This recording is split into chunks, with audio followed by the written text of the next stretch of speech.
നമസ്കാരം, മലയാളി വാർത്തയിലേക്ക് സ്വാഗതം.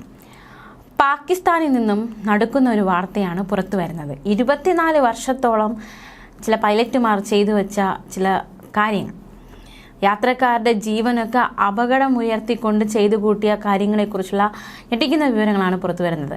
2 പൈലറ്റുകൾ വർഷങ്ങളോളം വിമാനം പറത്തിയത് വ്യാജരേഖകൾ ഉപയോഗിച്ച് എന്നാണ് കണ്ടെത്തിയിരിക്കുന്നത്.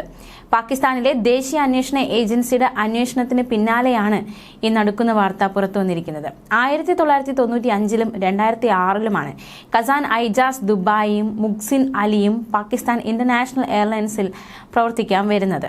2022-ൽ നടത്തിയ പരിശോധന, അതിൽ എയർലൈൻസിലെ വലിയൊരു ശതമാനം ജീവനക്കാരും വ്യാജരേഖകൾ ഉപയോഗിച്ചാണ് ജോലി നേടിയതെന്ന് കണ്ടെത്തുകയും ചെയ്തു. തുടർന്നും പരിശോധന നടത്തി.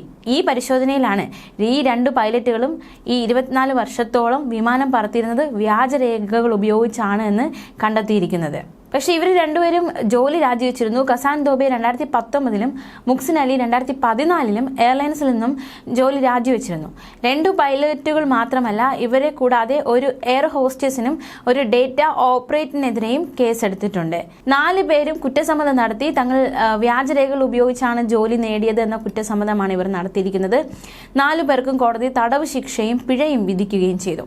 2020-ൽ അന്നത്തെ പാകിസ്ഥാൻ വ്യോമയാന മന്ത്രിയായ ഗുലാം സർവാർ ഖാൻ രാജ്യത്തെ പൈലറ്റുകൾ വിമാനം പറത്തുന്നത് വ്യാജരേഖകൾ ഉപയോഗിച്ചാണെന്ന് പറഞ്ഞത് വലിയ രീതിയിലാണ് അന്ന് വാർത്താ പ്രാധാന്യം നേടിയത്. 2008-2018 വരെയുള്ള കാലത്ത് ഭരിച്ചിരുന്ന പാകിസ്ഥാൻ മുസ്ലിം ലീഗ് പാർട്ടിയും പാകിസ്ഥാൻ പീപ്പിൾ പാർട്ടിയും പൈലറ്റുകളും എഞ്ചിനീയർമാരും ഉൾപ്പെടെ 658 ആളുകൾക്ക് വ്യാജരേഖയുടെ അടിസ്ഥാനത്തിൽ തൊഴിൽ നൽകിയെന്നാണ് ഗുലാം സർവാർ വാദം ഉന്നയിച്ചത്.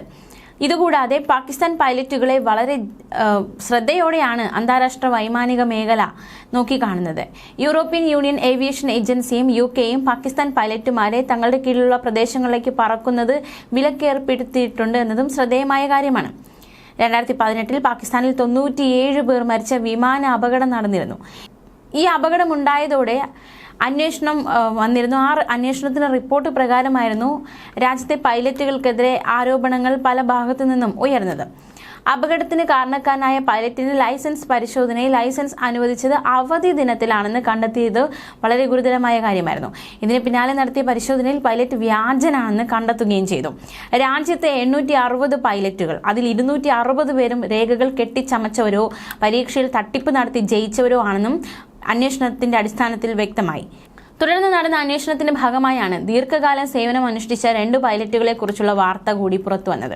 എന്തായാലും ഈ പൈലറ്റുമാർ വ്യാജരേഖകൾ ഉപയോഗിച്ച് വിമാനം പറത്തിയിരുന്നു എന്നത് ഏറ്റവും നടക്കുന്ന ഒരു വിവരം തന്നെയാണ്. നമുക്കറിയാം, ദിവസം തോറും നമ്മൾ കേൾക്കുന്ന പല വാർത്തകളും വളരെ ഭീതിജനകമാണ്. അതായത് വിമാനങ്ങൾ അപകടത്തിൽപ്പെടുന്നത്, തീർച്ചയായിട്ടും ഒരു വിമാനത്തിൽ എത്ര പേർ കയറുന്നു, അത്രയും പേരുടെ ജീവന്റെ സുരക്ഷ എന്ന് പറയുന്നത് പൈലറ്റിന്റെ കയ്യിൽ തന്നെയാണ്.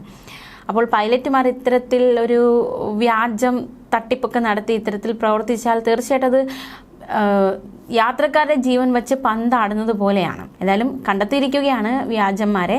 ന്യൂസ് ഡെസ്ക്, മലയാളി വാർത്ത.